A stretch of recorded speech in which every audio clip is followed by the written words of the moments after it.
Class academy में आपका स्वागत है। ये दोस्तों ये वीडियो फाइनल एग्जाम से पहले बनाई जा रही है, 1 डे पहले। तो जितने भी एमसीक्यू वो आप अपने कोड में जाकर देखोगे, इस वीडियो से बाहर एक भी एमसीक्यू आपको नहीं मिलेगा। आप चेक कर लेना, सेम एज इट इज इस रूम में आपको मिलेंगे।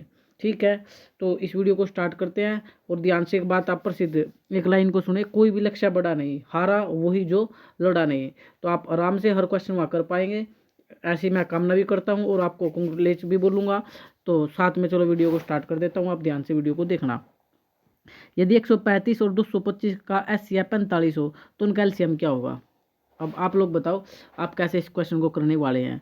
भाई आपको दो चीज़ें दे रखी है, एक तो 135 और एक 225 है, इसका एस या 45 आपको गिवन है, तो एलसीएम आपसे पूछ रहा है। इस चीज़ को बच्चा बच्चा जानता है। 135 और एक क्या था, दोबारा देख लेते हैं हम बैक जाकर के। 135 और 225, 225 इसका एचसीएफ फार्मूला होता है एचसीएफ गुणा एलसीएम, एचसीएफ गुणा एलसीएम, यानी फर्स्ट नंबर गुणा दूसरा नंबर। ये ध्यान रखना, ये क्वेश्चन मिलेगा आपको, पहला नंबर गुणा दूसरा नंबर बराबर होता है एचसीएफ गुणा एलसीएम। तो 135 गुणा में 225 और एचसीएफ की वैल्यू दे रखी थी 45 और एलसीएम आपसे पूछ रहा था, मैं खाली एल लिख देता हूँ इसको। तो एल की वैल्यू आप निकाल लो, 135 गुणा में 225 और ये गुणा का 45 यहाँ भाग में आ जाएगा और आपको एल यानी एलसीएम, चलो पूरा ही लिख देता हूँ, एलसीएम की वैल्यू आपको मिल जाएगी। तो सिर्फ कैंसिल करना अब आपको आना चाहिए। हालांकि ऑप्शन पड़े हैं, चलो ऑप्शन से मैं एक बार बता देता हूँ, कैंसिल करने की आपको जरूरत ना पड़े, शायद ऐसा भी हो सकता है। देखो पंजू पंजू 25, इकाई का अंक 5 चाहिए, इकाई का अंक क्या है 5, अगर कैलकुलेशन करूँ तो ऑप्शन से भी एक बार ट्राई करा देता हूँ। ठीक है, इकाई का अंक 5 नहीं भाई, ऑप्शन से नहीं हो पाएगा, सारे क्योंकि इकाई के अंक 5 पड़े हुए हैं इसलिए दिक्कत होगी, पूरा ही कैलकुलेट आपको करना पड़ेगा। वो कैसे, सिर्फ कैंसिल कर लो ना 5 से, पानी में 45, इसको मैं साफ कर देता हूँ। पानी में 45, 5 5 का 20 और बचा 2 25, पंजो पंजो 25 और फिर 9 एकम 9, 9 पंजे 45, सिर्फ 5 से मल्टीप्लाई करनी है 135 की। तो पंजो पंजो 25, 2 13 पंजे 65, 2 67, तो आपका राइट आंसर होगा 675। कितना आएगा 675। तो आप चेक कर सकते हैं, C is the correct answer. Hopefully आपको समझ आया होगा। आपको क्या समझना मैं फिर बता देता हूँ। आपको एक वैल्यू देगा भाई, कितनी वैल्यू देगा, एक वैल्यू देगा, पहला नंबर गुणा में दूसरा नंबर, ये फार्मूला याद रखना, और ये होता है एचसीएफ गुणा में एलसीएम। बस इनमें से कोई एक वैल्यू मिस करेगा और 3 वैल्यू देगा। आपको अगर 2 नंबर दे दिए तो आपको एचसीएफ पूछ सकता है या एलसीएम पूछ सकता है। इस सिचुएशन में आपको अगर 2 नंबर दे दिए तो इनमें से भी किसी एक की वैल्यू देनी पड़ेगी। अगर एलसीएम की वैल्यू देगा तो आपसे एचसीएफ पूछेगा, अगर आपको एचसीएफ की वैल्यू देगा तो आपसे एलसीएम पूछेगा, या आपको एचसीएफ भी दे दे और एलसीएम भी दे दे, फिर फर्स्ट नंबर और सेकंड नंबर में से कोई एक नंबर देगा, फिर आपसे उसकी वैल्यू पूछेगा। चले नेक्स्ट क्वेश्चन की तरफ मूव करते हैं। देखिए क्वेश्चन नंबर 2। प्रत्येक भाज्य संख्या को एक अद्वितीय रूप में खालिस्तान संख्याओं के गुणनफल के रूप में व्यक्त किया जा सकता है। प्रत्येक भाज्य संख्या को एक अद्वितीय रूप से भाज्य संख्या को अभाज्य संख्या, भाई जो भाज्य संख्या होती है, आप एक बात बताओ, अभाज्य तो वो वैसे भी नहीं हो सकती इसलिए तो काट दो, और एक अद्वितीय रूप से खालिस्तान संख्याओं के गुणनफल के रूप में व्यक्त किया जा सकता है। ठीक है, तो एक कोई भी भाज्य संख्या ले लो, आपको पता ही लग जाएगा। मान लो भाज्य 4 संख्या, इसको करना 2 दूनी 4, 2 एकम 2, तो ये सम संख्या हो सकती है सर, हो सकती है, भाज्य भी हो सकती है, भाज्य तो है ही है, भाज्य तो है ही है। तो फिर क्या काम करें देखें, तो आप क्या काम कर सकते हो, कोई भी भाज्य संख्या ले लो, जैसे आपने 6 ही ले ली, चलो 6 की करके देखो आप लोग फैक्टर, आपको समझ आएगा। 2 तिया 6, 3 एकम 3, तो इसके फैक्टर क्या है, अब किसके रूप में आगे, सर 2 भी अभाज्य है, 3 भी अभाज्य है, अभाज्य ऑप्शन पड़ा, तो ए इज द करेक्ट आंसर। ए ही क्यों, सम संख्या भी आया था भाई, ज़्यादातर आप गुणनफल करके देखोगे ना इसके भाज्य संख्या के, वो आपको अभाज्य संख्या के मिलेंगे, इसलिए इसका आंसर क्या जाएगा, अभाज्य जाएगा। कोई और भी आप चाहे तो लेकर देख सकते हैं, जैसे 12 ही ले लो, 12 के फैक्टर होते हैं 4 तिया 12, अब 4 के फिर करोगे 2 दूनी 4 और 2 तिया 6, अब आप अब फिर देख लो 2 भी अभाज्य संख्या और 3 भी अभाज्य संख्या, तो इसलिए इसका राइट आंसर ए जाएगा। चलिए नेक्स्ट क्वेश्चन पर बात करते हैं। क्वेश्चन नंबर 3, यदि द्विघात बहुपद के शून्यकों का योग और गुणनफल आपको गिवन है, तो वो पूछ रहा है, तो आपको याद रखना चाहिए एक चीज़, हमारे पास एक होता है एक्स स्क्वेयर माइनस में योग एक्स और प्लस में गुणनफल, प्लस में गुणनफल और बराबर होते हैं 0। बस इसमें वैल्यू पुट करनी है आपको, एक्स स्क्वेयर माइनस योग एक्स, योग की वैल्यू आपको गिवन ही है क्वेश्चन में, कितना योग है 1/3 और गुणनफल कितना है -1/3, क्योंकि पहले योग लिखा हुआ है और बाद में गुणनफल, तो 1/3 माइनस 1/3, तो यहाँ पर रख दो, योग तो है 1/3 एक्स प्लस गुणनफल था -1/3, तो प्लस माइनस ये माइनस ही हो जाएगा, इसलिए भी 1/3 आएगा बराबर 0।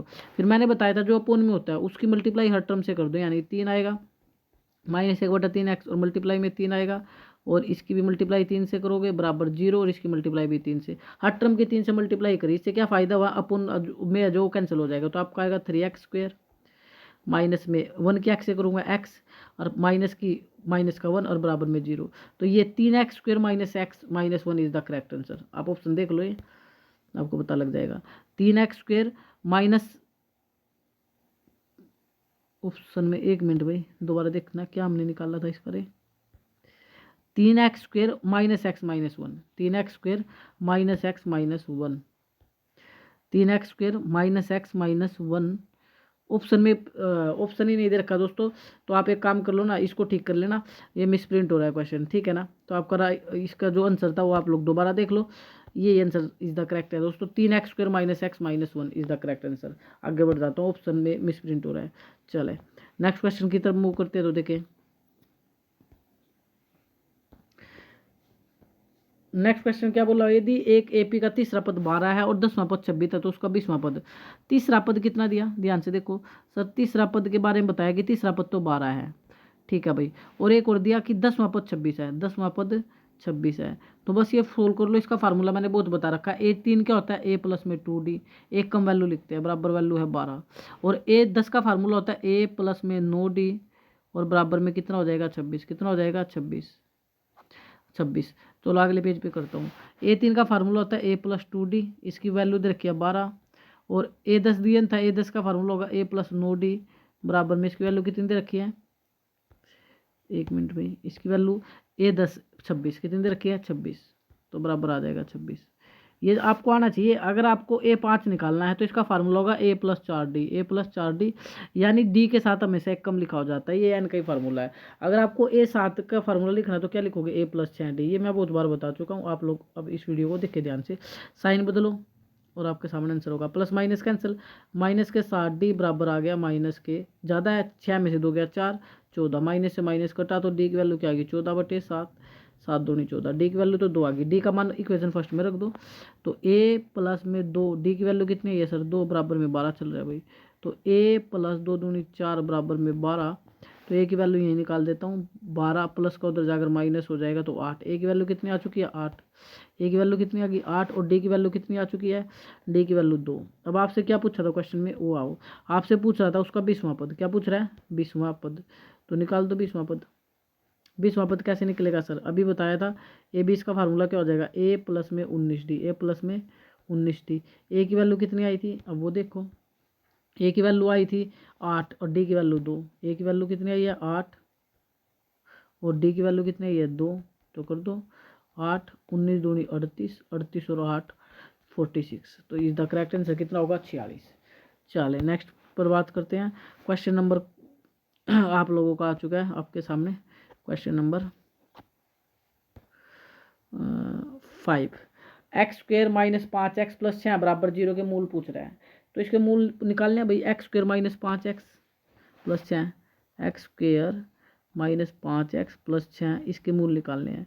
ये तो मैं बहुत बार बच्चों को बता चुका हूँ, लास्ट और लास्ट की गुणा करेंगे, 6 और इसका कोफिशिएंट है क्या 6, और 6 के टुकड़े क्या होते हैं 2 तिया 6, जो टुकड़े आई है वो x का कोफिशिएंट भी बनाना चाहिए, उनका सम या उनका अंतर, तो 2 और 3 5, हर कंडीशन को वेरीफाई कर रहा है, तो आपका आंसर होगा x²।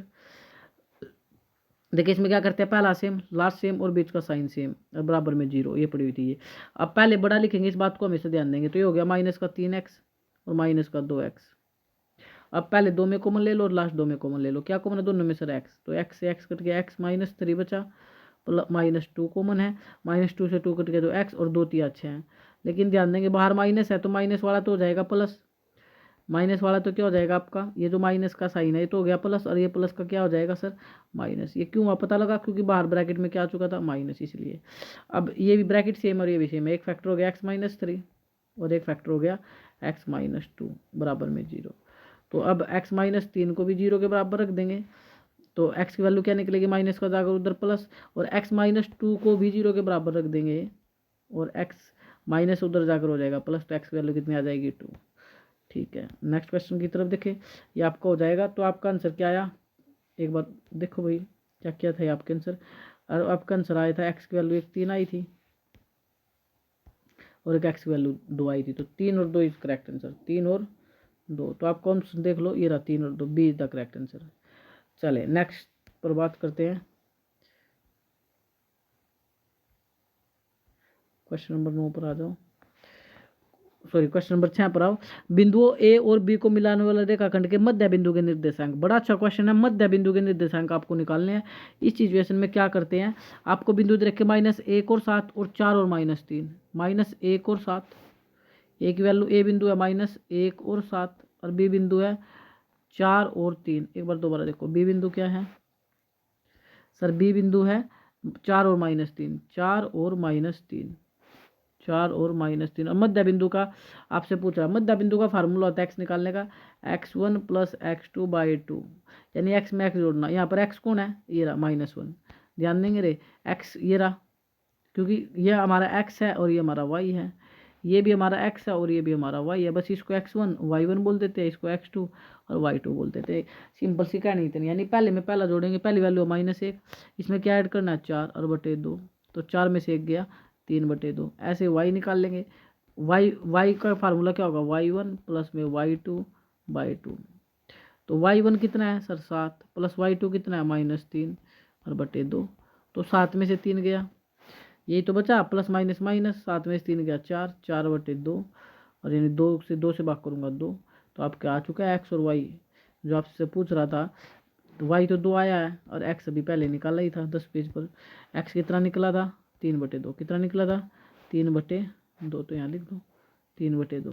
तो यही तो क्वेश्चन में आपसे मांग रहा था, आप कर सकते हो 3/2 और 2, 3/2 और 2 इज द करेक्ट आंसर। तो इसका बी हो जाएगा आपका आंसर राइट, 3/2 और 2 कर सकते हैं। मध्य बिंदु के निर्देशांक, मध्य बिंदु का फार्मूला आप लोग याद कर लेना, x1 + x2/2।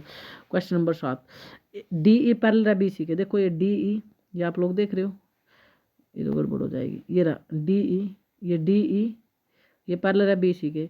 तो यहाँ BPT थ्योरम लगेगी, बेस प्रोपोर्शनल थ्योरम, आधारभूत समानुपाती प्रमेय लगती है। ये क्या बोलती है, अगर 2 लाइनें पैरेलल हो तो ये समानुपात में बटेगी, तो ये 1.5/3 डायरेक्ट ही 1/5/3 बराबर हो जाएगी भुजा। यहाँ 1 सेंटीमीटर है और आपसे क्या पूछ रहा है क्वेश्चन में, EC आप निकाल सकते हो इसको। तो 3 × 3 3 × 5 15, 0.1 से पहले। तो आपका EC क्रॉस मल्टीपल जब करोगे तो EC की वैल्यू क्या आ जाएगी, EC की वैल्यू आ जाएगी 1/1.5, इसका पॉइंट हटाओगे तो ऊपर जाएगा ये 10, इसका पॉइंट हट चुका है, अब 5 × 15, 5 दूनी 10, तो आंसर आएगा 2/3। कितना आ जाएगा इसका 2/3, जो कि ऑप्शन में है या नहीं है, अभी इस बात को भी देख लो एक बार। 2/3 नहीं, ऑप्शन में नहीं है, कुछ गलत कर चुके हैं, इसको दोबारा करते हैं। मैं दोबारा समझाता हूँ इस क्वेश्चन को, कहीं गड़बड़ हो चुकी है मेरे को लग रहा है। देखिए ध्यान से, इसको नेक्स्ट पेज पे ले लेता हूँ, इस चीज़ को सीखना। अगर कभी भी देखो ये आकृति आपके सामने है, कभी भी क्या होता है कि ये 2 लाइनें पैरेलल हो, जैसे ये लाइन और ये लाइन पैरेलल है, तो ये समानुपात बटेगी, इसके बटे हो जाएगी, इसके बटे हो जाएगी, ये बात ध्यान रखना। अब वैल्यू रख लो बस उठा करके, वैल्यू रख लो, या 1.5/3 और 1, 1.5/3 और 1,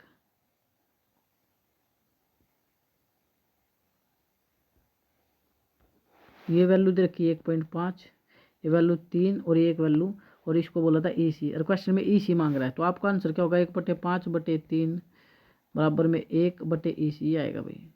तो सर करो 3 × 3 3 × 5 15, ये हो गया 0.5, तो क्रॉस कर दो, तो 0.5 की मल्टीप्लाई होगी EC से बराबर में 1। अब EC निकालना है, तो 1 ये हो जाएगा 0.5 नीचे, तो इसका 0.5 था, पॉइंट उठाओगे 0.5 है, ध्यान देंगे 0.5 यानी आगे 0 लगा सकता हूँ। इसको और सोल्व करूँगा तो EC बराबर हो गया 0.5 था ये, तो इसको और सोल्व करूँगा तो 5, इसका पॉइंट हटाऊँगा तो ये नीचे 10 नीचे वाला ऊपर भागेगा, तो 5 × 5 5 दूनी 10, तो EC की वैल्यू आ जाएगी 2। कितनी आ जाएगी EC की value 2 is the correct answer. आप ऑप्शन देख भी सकते हैं, EC की वैल्यू 2 होगी, ये सी इज द करेक्ट आंसर। चलें आगे बढ़ जाते हैं, क्वेश्चन नंबर ले लेते हैं 8। एक बिंदु क्यू से एक वृत्त पर स्पर्शरेखा की लंबाई 24 सेंटीमीटर है, क्यू की केंद्र से दूरी 25 सेंटीमीटर है, वृत्त की त्रिज्या है। ये तो आपके सामने आकृति बना के दे दी है उसने। देखिए अब बच्चा इसको तो जानते ही है, ये तो ये 90 डिग्री है, क्योंकि स्पर्शक और त्रिज्या के बीच 90 कोण होता है। ये आप आकृति देख लो ध्यान से, इस आकृति की बात कर रहा हूँ। ये आकृति जो आप मैंने सर्कल में ले दी, सॉरी नीचे वाली ले लेनी थी, ये ऊपर वाली आकृति, इस ये रही वो, ये आकृति इसके अंदर जो पड़ी हुई है।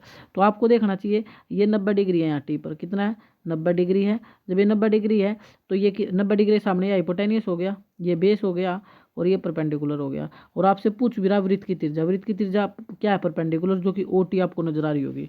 ठीक है, नहीं आ रही है तो एक बार मैं करके भी दिखा देता हूँ। हालांकि वैसे इसमें जरूरत नहीं पड़ रही है आप कुछ भी करके दिखाने की, सिर्फ वैल्यू डाल दो आप, h का स्क्वायर बराबर में b का स्क्वायर प्लस में p का स्क्वायर। हाइपोटेन्यूस की वैल्यू कितनी पड़ी है री सर 25, तो 25 का स्क्वायर, बेस कितना पड़ा 24, 24 का स्क्वायर, परपेंडिकुलर हमें निकालना ही है तो इसको सोल्व करो। 25 का स्क्वायर हो जाएगा 625, 24 का स्क्वायर होता है 576 प्लस में p का वैल्यू हमें चाहिए 625 में से क्या माइनस कर दोगे 576 और बराबर में p का स्क्वायर। तो 15 में से आ गया 9, 11 में से 7 गया, 11 में से 7 गया 4 और 5 में 5 गई 0। और ये जो p स्क्वायर था, स्क्वायर इधर अगर रूट हो जाएगा तो परपेंडिकुलर आ गया। 49 किसका होता है 7 का, तो 7 इज करेक्ट आंसर। तो 7 को देख लो, 7 है क्या ऑप्शन में, ये पड़ा 7 आंसर हो जाएगा होपफुली। यानी आपको क्या काम करना था, सिंपल सा सर एक ही काम हमें करना है। वो काम क्या है, पाइथागोरस थ्योरम लगानी है। क्या लगानी है, पाइथागोरस थ्योरम आपको लगा देनी है। चले अब क्या काम करना है फिर, इसमें देखो पी ओ क्यू 115 डिग्री है, ये आप लोग देख पा रहे हो, पी ओ क्यू 115 डिग्री, ये आप देख रहे हो ऊपर पी ओ क्यू 115 डिग्री है। आपसे एंगल पी टी क्यू मांगा है, पी टी क्यू ये एंगल मांगा है। हमेशा याद रखना आमने सामने 180 डिग्री होता है बस। तो जब ये दोनों ही कोण एंगल ओ प्लस में एंगल टी 180 डिग्री है, आमने सामने 180 होता है, ये वैल्यू 115, तो 180 में से 115 घटा दो, 180 में से 115 नहीं घटा सकते कि आप लोग, मुझ बाने भी घटा देंगे तो ये बचेगा 180 में से कितना घटाना है सर 115, तो आपका आंसर आ जाएगा 10 में से 5 गया 5, 7 में से 1 गया 6, 65 degree is the correct answer. कुछ भी नहीं करना, पेन तक नहीं उठाना आपको इस क्वेश्चन में, सिर्फ आपको एक ही चीज़ याद रखना है, एक ही लॉजिक याद रखना है कि आमने सामने हमेशा 180 डिग्री होता है। आमने सामने कितना होता है 180 डिग्री होता है, 180 डिग्री होता है आमने सामने। तो 100 में से क्या घटाओ 180 में से 115, 180 में से क्या घटाना था 115। अब मुझ बानी कैसे घटा सकते हो, 180 में 100 घटा दो तो 80, 80 में से 10 घटा दो 17, 80 में से 10 घटा दो 70, 70 में से 5 घटा दो 65, तो 65 भी आपका डायरेक्ट आंसर डी हो जाएगा। नेक्स्ट क्वेश्चन बढ़ जाते हैं। 1 minus ten square 30 degree upon में 1 प्लस टेन स्क्वायर 30 डिग्री, ये आपसे पूछ रहा है। तो सिर्फ आपको वैल्यू आनी चाहिए भाई, 1 minus ten square 30 degree upon में 1 प्लस टेन स्क्वायर 30 डिग्री, इसमें अब आपको वैल्यू आनी चाहिए और कुछ नहीं है। तो 1 माइनस टेन 30 की वैल्यू होती है 1/√3, 1/3 √3 इसका होल स्क्वायर अपॉन में 1 प्लस टेन 30 की वैल्यू 1/√3 इसका होल स्क्वायर। इसको सोल्व करो बस। अब आप 1 माइनस स्क्वायर करोगे 1 का स्क्वायर 1 और √3 का खाली 3, और यहाँ भी स्क्वायर करोगे 1 का स्क्वायर 1 और √3 से रूट कट जाएगा तो खाली 3, तो ये 3 में 1 3 एकम 3 क्रॉस मल्टीपल कर रहा हूँ मैं, ये आपको फ्रैक्शन सोल्व करनी आनी चाहिए ऊपर। 3 एकम 3, 3 में से गया ये तो हो गया 2/3 बटे 3 एकम 3 और 1 4/3। अब अपोन से अपोन कटेगा तो आपका बचेगा 2/4, और 2/4 काटोगे तो 2 एकम 2, 2 दूनी 4, 1/2 इज द करेक्ट आंसर, 1/2। तो 1/2 देख लो, 1/2 वैल्यू किसकी होती है, अब 1/2 तो है नहीं। अब बच्चा बच्चा जानता है साइन 30 जो होता है, साइन 30 की वैल्यू क्या होती है 1/2, 1/2, लेकिन साइन 30 नहीं है सर इसमें कहीं भी, साइन 30 साइन 60 है, तो साइन 30 नहीं है तो कोई नहीं, साइन का पूरक होता है कोस और 30 का पूरक होता है 60, साइन 30 भी 1/2 होता है और कोस 60 भी 1/2 होता है। साइन 30 नहीं है तो कोस 60 मिलेगा, और कोस 60 आपके सामने ऑप्शन ये पड़ा कर सकते हो आप आराम से, हो जाएगा सर। नेक्स्ट क्वेश्चन पर चलते हैं फिर, क्वेश्चन नंबर 11 पर।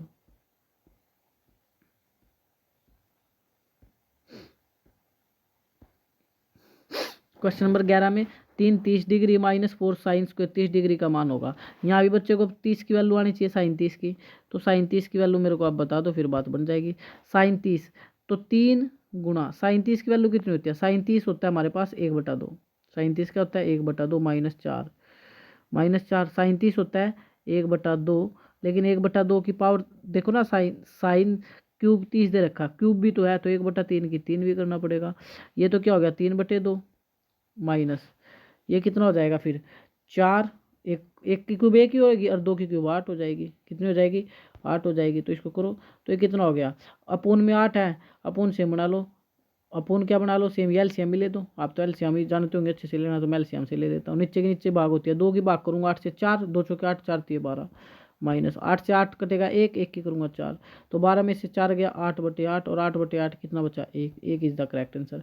तो देख लो 1 है क्या ऑप्शन में? 1 नहीं है सर, ट्रिग्नोमेट्री में आंसर दे रखा है। तो 1 देख लो ना किसकी वैल्यू होती है, sin 0 0 होता है, और sin 90 की वैल्यू कितनी होती है? तो sin 90 is the correct answer, क्योंकि sin 90 की वैल्यू कितनी होती है? 1। तो B is the correct answer. Next question देखेंगे ध्यान से।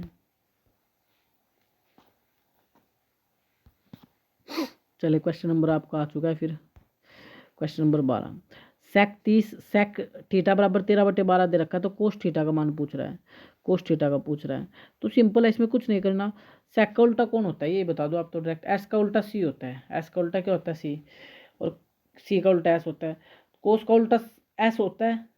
कोस का साइन तो होता नहीं, तो कोस का सेक होगा, यानी सेक का उल्टा कोस होता है। सेक है 13/12, तो कोस कितना हो जाएगा? 12/13। कोई फार्मूला तक नहीं रटना, बस आपको ये पता होना चाहिए कि सर सेक का उल्टा ही कोस होता है। सेक है 13/12, तो 13/12 का उल्टा 12/13 is the correct answer. A is the right answer. बड़ा सिंपल सा क्वेश्चन दिया।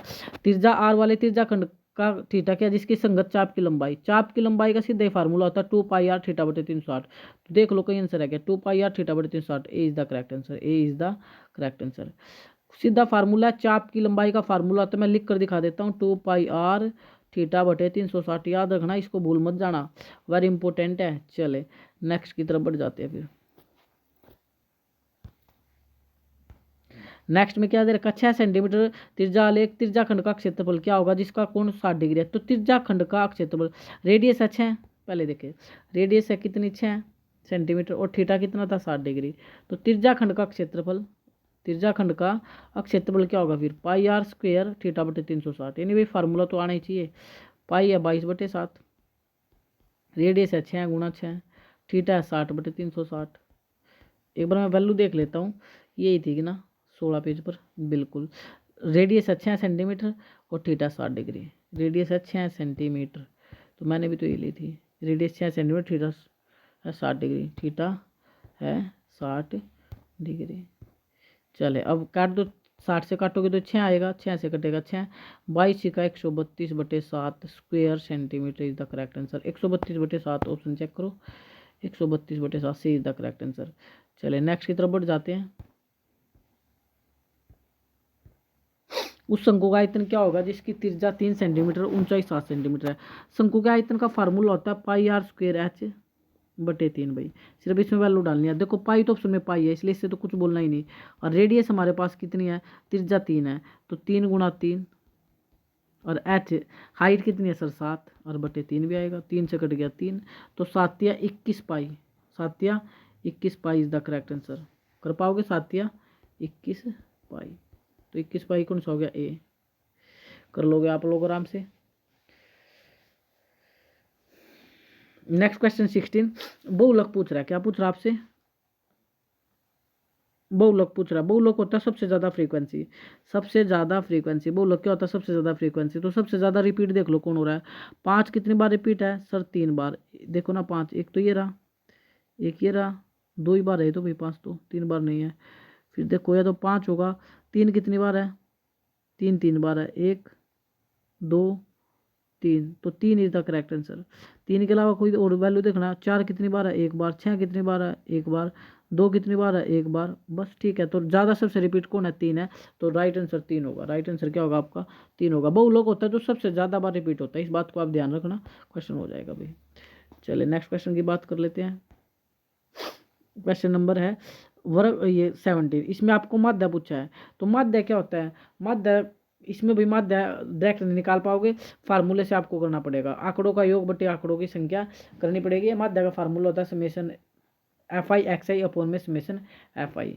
तो इसको तो आपको ही करना पड़ेगा, नहीं तो इसमें टाइम लग जाएगा। मैंने बता ही दिया आप लोगों को, फार्मूला बता देता हूँ। Summation FI/XI/FI। मैंने 5 नंबर में पूरा रखा है, माध्य वहाँ से भी सीख सकते हैं। नेक्स्ट क्वेश्चन 18, आपको 18 के बारे में बता देता हूँ। 18 बड़ा इंपॉर्टेंट है। MCQ तो यहाँ से बाहर जाने वाले किसी भी कंडीशन में नहीं है, same as it is MCQ आपको देखने को मिलेंगे। प्रोबेबिलिटी A की वैल्यू आपको गिवन है, प्रोबेबिलिटी A नो की वैल्यू गिवन है। ठीक है, आप हमेशा जानते हो कि प्रोबेबिलिटी यस और प्रोबेबिलिटी नोट का सम हमेशा 1 होता है बस। तो आपको एक प्रोबेबिलिटी देगा और एक प्रोबेबिलिटी क्वेश्चन में पूछेगा, यस की दी है तो नोट की पूछेगा, तो हमेशा 1 में से वैल्यू घटा दो, 1 में से वैल्यू घटा दो, क्या घटानी है 0.07 जो गिवन प्रोबेबिलिटी है, बस आपका आंसर आएगा। 10 में 7 गया 3, यहाँ बच गया 9, तो 0.93 यानी 0.93 B is the correct answer. चलिए आगे बढ़ जाते हैं क्वेश्चन नंबर 19 की तरफ। क्वेश्चन नंबर 19 है अभिकथन वाला। यदि 502 10 और 92 का एलसीएम 2 है तो 510 और 92 का एलसीएम 32,460 है। पहले तो देख लो भाई 510 और 92 का एलसीएम 2 एलसीएम 2 ही होता है या कुछ और होगा, वो तो भाई फैक्टर करने से बात बनेगी सर। फैक्टर करो 510 के 5 एकम 5 ना चलने के 0, 5 दूनी 10, 2 से चलाओ, 2 पंजे 10, 2 एकम 2, तो ये 17 का फैक्टर हो गया, 17 ते 51, 3 एकम 3, ठीक है भाई। और सर फिर कुछ 92, तो 92 के फैक्टर करो, 92 के फैक्टर क्या क्या होंगे, 2 चौके 8, 2 छक्के 12, 2 से करो, 2 दूनी 4, 2 तिया 6, तो 23 एकम 23। तो यहाँ पर अगर एस की बात करूँ, एस वो होता है जो दोनों में कॉमन हो, 23, तो इसमें दो दोनों में कॉमन है, 2 क्या है दोनों में कॉमन है, तो आपका 2 तो जो हो गया, अगर बात करूँ 2 की, तो एच तो 2 ही हो गया, एच तो कितना हो गया 2 हो गया। एलसीएम की और बात कर लो भाई फिर, तो 92 के फैक्टर लिख लो एक बार, 2 गुणा 2 गुणा 23, 92 के फैक्टर लिख लो, 2 गुणा 2 गुणा 23, और दूसरा कौन था,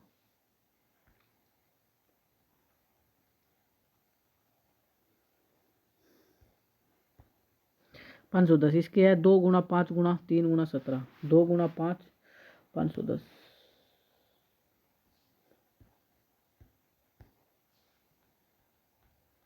2 गुणा 2 गुणा 3 गुणा 5, 2 गुणा 3 गुणा 5 गुणा में 17, 2 गुणा 5 गुणा 3 गुणा में 17, ठीक है। एलसीएम भी चेक करो भाई इसका, तभी बात पढ़ने पाएगी। पहले तो दोनों में कॉमन है, दोनों में कॉमन कौन हो गया 2, फिर जो बच गया वो सारे, तो 2 गुणा 23, और नीचे भी सारी वैल्यू बच रही है, 3 गुणा 5 गुणा 17। तो भाई एक काम करो, एक तो हम एक काम कर सकते हैं, इकाई के अंक से पता कर सकते हैं, नहीं तो फिर पूरा ही करना पड़ेगा। वो देखिए इकाई का अंक वाला भी कंसेप्ट बता देता हूँ। ये 5 भी था ना, तो 5 दूनी 10, इकाई का अंक में 0 आएगा, तो देख लो इकाई के अंक में एलसीएम में 0 है, नहीं है, नहीं है तो फिर पूरा थोड़ी करेंगे, 0 तो है भाई, 0 तो है, तो पूरा करो भाई, ये तो मल्टीप्लाई करनी पड़ेगी। चले कर लेते हैं फिर, 5 दूनी 10, और ये आपका हो गया 23 दूनी 46, 23 दूनी 46, 46 की गुणा करो 3 से, 6 3 18, 1 4 12 1 13, 138, 138 की गुणा करेंगे 17 से, 138 की गुणा किससे करनी पड़ेगी 17 से, 17 8 बताओ कितना होगा 126, 17 8 136, 17 8 17 8 136, 17 8 136, 13 हासिल, 17 ते 51, 51 में 13 और जोड़ो, 17 ते 51, 51 में 13 जोड़ोगे तो 3 और 1 4, 5 और 1 6, तो 4 6 हासिल, 17 कम 17, 17 और 6 करोगे, 17 और 7 करते 24 होता 23, तो 23,460 होगा एलसीएम, कितना होगा 23,460, वहाँ पीछे देखो अभी कितना देखा था 23,460, इसने लिख रखा 32,460, इसका मतलब गलत है। अब इस बात को आप ध्यान से देखना, मैंने करके तुम्हें दिखा दिया।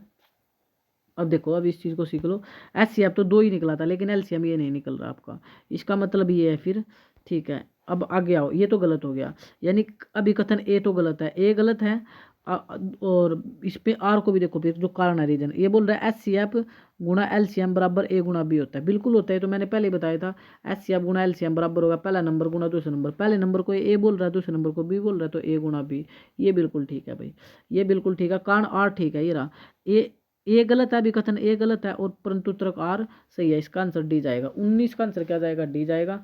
अब क्वेश्चन नंबर 20 पर बात करते हैं, क्वेश्चन नंबर 20 पर बात करते हैं। 20 में क्या बोला हुआ है ध्यान से देखिए, क्वेश्चन नंबर 20 में ये बोल रहा है कि बिंदु 0 0 4 वाई अक्ष पर स्थित है, बिल्कुल स्थित है, और अगर वाई एक्स पर स्थित है कोई बिंदु, जी ये बोल रहा है 0 4 वाई एक्स पर स्थित है, क्योंकि अगर वाई एक्स पर एक्स को क्या होना पड़ेगा 0, जो कि 0 आपको दिख ही रहा है, और वाई एक्स पर बिंदु एक्स निर्देशांक शून्य होता है, मतलब ए और आर बिल्कुल दोनों सही है, ए और आर दोनों सही है, और आर कथन ए की सही व्याख्या करता है। तो इसका आंसर ए जाएगा। होपफुली वीडियो समझ आई होगी आपको। जय हिंद, जय भारत। समझ आ रही तो इसको ज़्यादा से ज़्यादा लाइक शेयर और सब्सक्राइब करना ना भूलें।